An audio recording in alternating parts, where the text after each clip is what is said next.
ಇನ್ಶಾ ಅಲ್ಲಾ ನಾವು ಬಹಿರಂಗ ಸವಾಲನ್ನು ಎಸೆಯುತ್ತಾ ಇದ್ದೇವೆ.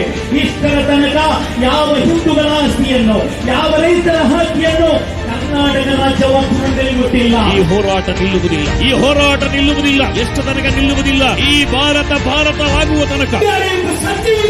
ನೀವು ಈ ಅವಸರದಲ್ಲಿ ತಿಳಿಯಬೇಕು. उस वक्त हिफाजत करने के लिए काला पानी की सजा भी बर्दाश्त करने वाले मुसलमान उलमाए किराम थे.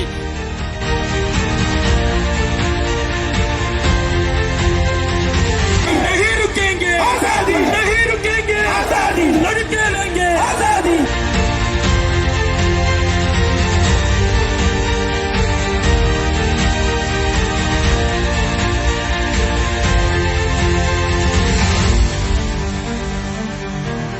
ಎಷ್ಟು ನಮ್ಮನ್ನು ಹೊಡೆದರೂ ಕೂಡ ಮತ್ತೆ ಮತ್ತೆ ನಾವು ಎದ್ದು ನಿಲ್ಲುತ್ತೇವೆ ಅನ್ನುವುದನ್ನು ಕೂಡ ಈ ಸಂದರ್ಭದಲ್ಲಿ ನಾವು ನೆನಪಿಸ್ತಾ ಇದ್ದೇವೆ.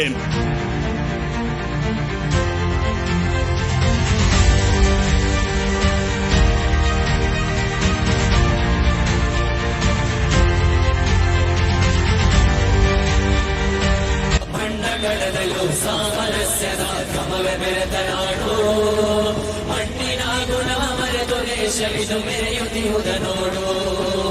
ಮಣ್ಣಿನಿಂದಾದ ಮಡಿಕೆ ಮಣ್ಣಿಗೆ ಧನ್ಯವಾಗುವುದೆಂದು, ಶಾಂತಿ ಅಳಿಸುವ ದುಷ್ಟ ಉನ್ನಾದ ಜಗವ ತೊರೆಯುವುದೆಂದು.